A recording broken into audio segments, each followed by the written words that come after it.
भारत माँ हमारी ऐसी है, यहाँ पर हर चीज मिलती है। इस माँ की गोद से हर समय में, हर वक्त हमें हमारी ये माँ कुछ ना कुछ देती है। भारत माता की जय। आप सभी का भारत माता मंदिर में हार्दिक अभिनंदन, स्वागत। हरिद्वार के बाद भारत माता मंदिर की स्थापना मुलाना में हुई। मैं हरमिंदर पाल, भारत का जब विभाजन हुआ, पाकिस्तान बना, हम हरियाणा में आए।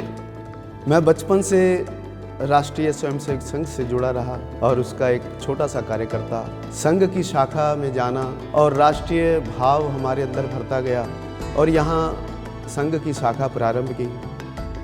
अनेक प्रचारकों का यहाँ आगमन हुआ और मन में एक भाव जागृत हुआ कि समाज में देव आराधना तो बहुत है, भगवान के प्रति श्रद्धा भावना भी बहुत है, लेकिन राष्ट्र के प्रति जो भाव जगना चाहिए उसका अभाव है। तो इसी भाव को जगाने के लिए क्यों ना कोई ऐसा स्थान बनाया जाए जो हमारे क्रांतिवीर, वीरांगनाएं, शहीद पुरुष, महापुरुष, प्राचीन भारत के दर्शन हों और जिनसे हम प्रेरणा लेकर अपने भारत माता को एक बार फिर से विश्व गुरु के स्थान पर विराजित करें। ये हमारा भारत माता मंदिर का प्रांगण और ये शंकराचार्य जी के जिनके द्वारा इस भारत माता मंदिर की नींव रखी गई, शुरुआत किया गया। और ये अपने बाबा परशुराम जी, जो ये स्थान का नाम है डेरा बाबा परशुराम, ये स्थानीय देवता हैं, इनको हमने स्थापित किया है। ये अमर जवान ज्योति जो कि हमने निर्मित की है। यहाँ 15 अगस्त और 26 जनवरी को एक भव्य कार्यक्रम होता है। और अब हम चलेंगे भारत माता के चरणों में। इस सामने भारत माता हमारी सुंदर भव्य प्रतिमा भारत माता की, और ये रामलला जी 22 जनवरी को अयोध्या जी में स्थापित जब रामलला जी हुए तो हमने भी एक प्रतिमा रामलला जी की बनवा के और यहाँ भारत माता मंदिर में एक भव्य कार्यक्रम करते हुए यहाँ स्थापित की, जिसके लोग प्रतिदिन आते हैं और दर्शन करते हैं। जब राम मंदिर का कार्यक्रम चला भव्य राम मंदिर बनाने के लिए, तो उसके लिए हम कार सेवक के नाते सन 1990 में अपने घर परिवार को छोड़कर हमारी श्रीमती जी ने हमारा तिलक कर हम राम मंदिर के लिए सभी आंदोलनों में भाग लेते हुए हम कार सेवक के रूप में वहाँ पहुँचे और लगभग 18 दिन हम जेल में रहे, कारावास में रहे और एक संकल्प लिया कि राम मंदिर बनाने का। आज वो भी पूर्ण हो गया, तो हम सौभाग्यशाली हैं। अब हम चलेंगे भारत माता की परिक्रमा, जहाँ पे हमने और कुछ भारत माता से संबंधित कुछ चित्रण किया है, जिसको हम देखेंगे। ये हमारा अखंड भारत का चित्रण है कि जो प्राचीन काल में हमारा भारत कितना बड़ा था और समय पर कट कट के कितना छोटा रह गया है। हमें पता लगे कि हमारा भारतवर्ष कितना महान और बड़ा था। और ये राष्ट्रीय गीत से हमने प्रारंभ किया है, हमारा जो वंदे मातरम। और ये हमारे भारत की सभी राज्यों की झांकियाँ, हमारा सभी राज्यों का कल्चर हमने दिखाया है। इसके बाद हमने ये 51 शक्तिपीठ, जो कि माता के 51 शक्तिपीठ हैं, जो कि पूरे भारतवर्ष में, पाकिस्तान में भी है, श्रीलंका में भी हैं, हमने दर्शन कराए हैं, चित्रण किया है, ताकि हम इन शक्तिपीठों के दर्शन करें। बलूचिस्तान में हिंगलाज है और नेपाल में है, बांग्लादेश में है। हम वहाँ पता नहीं जा पाएँ या ना जा पाएँ, लेकिन यहाँ सबके दर्शन हमने कोशिश की है कि हम सबके दर्शन करा सकें अपने शक्तिपीठों के। और ये हमारे 12 ज्योतिर्लिंग हैं और ये सप्तपुरियाँ हैं। हमारे भारत की जो सप्तपुरियाँ बताई गई हैं उनका है। ये हमारे 4 धाम हैं और ये हमारा जय जवान, जय किसान, जय विज्ञान। और लास्ट में हमने राष्ट्रीय गान से समापन किया है। समस्त ग्रामवासियों और समस्त हमारी जो भारत माता मंदिर समिति है, सभी सदस्यों के प्रयास से ये संपन्न हुआ है। 2008 में जब एक भाव रखा समाज के आगे कि यहाँ भारत माता मंदिर बनाने की इच्छा है, समाज का एकत्रीकरण हुआ। भानुपुरा पीठ के शंकराचार्य स्वामी दिव्यानंद जी महाराज की प्रेरणा से 2008 में इस मंदिर का शिलान्यास हुआ। राम जीवन की एक धारा है, कृष्ण दर्शन का एक सागर है। इन दोनों से हमारा जीवन अनुप्राणित है। समाज के सभी वर्गों ने भाग लिया। तो मुलाना में हमारे एक विभाग प्रचारक हुआ करते थे, माननीय अरुण जी, जो इस समय सह सर कार्यवाह हैं। तो उन्होंने 1997 में नव संवत्सर, हमारा जो भारतीय नव वर्ष जिसको हमें मनाना चाहिए, अंग्रेजी वर्ष को हमें नहीं मनाना चाहिए, तो 1997 में हमने नव वर्ष का कार्यक्रम शुरू किया। ये जो समाज परिवर्तन की साधना है, ये समाज परिवर्तन की साधना भी ये लंबा समय लेती है।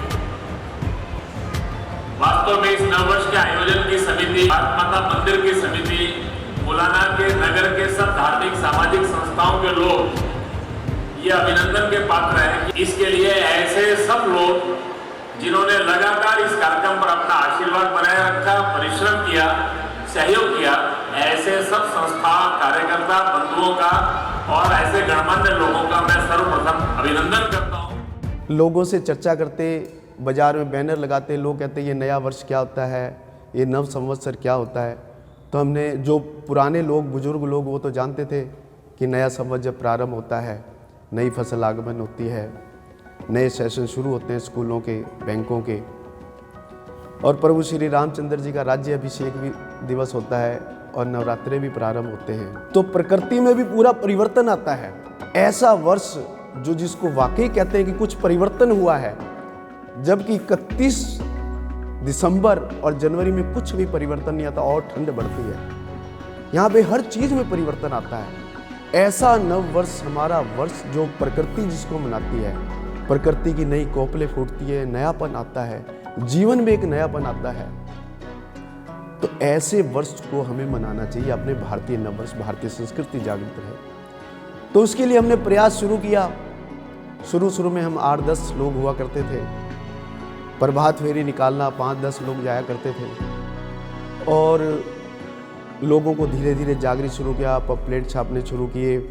हमने 500 पोस्ट कार्ड उस समय लिखा करते थे अपने हाथ से, और परिवारों में भेजा करते थे भी नया संवत आने वाला, उसकी शुभकामनाएं पोस्ट कार्ड के माध्यम से। तो धीरे धीरे ऐसी जागृति हुई कि लोग हमारे साथ जुड़ना शुरू हुए, लोगों को पता लगने लगा, शुरू हुआ। तो उसके साथ साथ फिर हमने एक जीप ली, जीप पे भारत माता का चित्र लगाया और अन्य महापुरुषों के चित्र लगाए। देशभक्ति के गीत गाते हुए, हलवा प्रसाद बांटते हुए बाजार से निकलते और सबको शुभकामनाएं देते कि आज हमारा नव वर्ष है। नए वर्ष के ग्रीटिंग कार्ड बनवाते और वो सबको देते कि अपने रिश्तेदारों को ये आप वितरण किया करो। तो धीरे धीरे लोग मानने लगे। मुलाने में लगभग सामाजिक और धार्मिक संस्थाएं 50 के लगभग हैं। हमने उन सब से संपर्क किया कि ऐसा ऐसा नया वर्ष आने वाला है और हम एक भव्य शोभा यात्रा भारत माता के साथ निकालना चाहते हैं। सभी मंदिरों की एक शोभा यात्रा चले और इस नए संवत को हम सब पूरा समाज मनाएं। और ऐसा पूरे 50 संस्थाओं ने दिल खोल के साथ दिया, जिससे समाज में बहुत बड़ी जागृति आई। और हमारी प्रभात फेरी, जो कि 11 दिन की प्रभात फेरी चलती है, सुबह 5 से 6, जिसमें शुरुआत में करीब 10-15 लोग हुआ करते थे और आज लगभग 400 से 500 माताएं, बहनें, भाई पूरे 5 बजे और 6 बजे समापन होता है। फिर हमने कथाएं, संतों को बुलाना, उनके द्वारा कथाएं करवाना। एक आंदोलन नव संवत्सर मनाने का चला। मैं इसका अभिनंदन करता हूँ। इनके जितने भी कार्यकर्ता लगे हुए हैं उन सबको आशीर्वाद प्रदान करता हूँ। शासन और प्रशासन में लगे हुए जितने भी लोग हैं उन सब के लिए भी प्रार्थना करते हैं, भगवान उनको ऐसी बुद्धि प्रदान करे कि भारत को पुनः वो गौरव प्राप्त हो जो भगवान राम के समय हमारा था, भगवान कृष्ण के समय हमारा था। आज हम विदेशी संस्कृति को अपनाने में सबसे अग्रसर रहते हैं, लेकिन अब परिवर्तन आया है और इस परिवर्तन की वेला में आज समय अनुकूल है। पहले प्रतिकूल था, राजनीतिक दृष्टि से भी और सामाजिक दृष्टि से भी। हम ये चाहते हैं कि इस अनुकूलता का फ़ायदा उठाया जाए तो और अधिक कार्य किया जाए, ताकि आने वाली पीढ़ियाँ ये ना कह सकें कि हमारे बुजुर्ग हमारे लिए क्या कर गए, हमारे लिए क्या विरासत छोड़ गए, ताकि नई युवा पीढ़ियों को प्रेरणा मिल सके और वो जैसी बुराइयां आज युवाओं में आती जा रही हैं वो ना हो। लेकिन उसको ख़त्म करने के लिए उसका विरोध नहीं, बस सिर्फ मोड़ना है, उनकी दिशा को मोड़ना है। हमारे युवा, हमारे बच्चे हमारी संस्कृति को अपनाते, जो कि विश्व को जीवन देने वाली है कि कैसे जिया जाए। आखिर मानव तन पाया है तो उसका लक्ष्य क्या है, ये सिर्फ भारत से ही सीखने को मिलता है। हमारे मनीषियों ने, हमारे ग्रंथों ने बहुत कुछ दिया है। योग के माध्यम से हम उसकी जानकारी प्राप्त करें, हम उसको देखें तो इन बुराइयों से हम निजात पा सकते हैं। और मेरा निवेदन भी रहेगा सभी से, जो भी इसको देख रहे हैं, कि आप मौलाना आएँ। यहाँ पे और भी अन्य स्थल हैं बहुत ही प्राचीन, और भारत माता मंदिर भी आप देखें, आपका स्वागत है और आप इसके दर्शन अवश्य करें ताकि आप यहाँ से प्रेरणा लेके जाएं। तेरा वैभव अमर रहे माँ, हम दिन चार रहे ना रहे। तन समर्पित, मन समर्पित और ये जीवन समर्पित, चाहता हूँ देश की धरती तुझे कुछ और भी दूँ। ऐसा भाव हम सब में जागृत हो, इसी के लिए ये भारत माता मंदिर। जय श्री राम।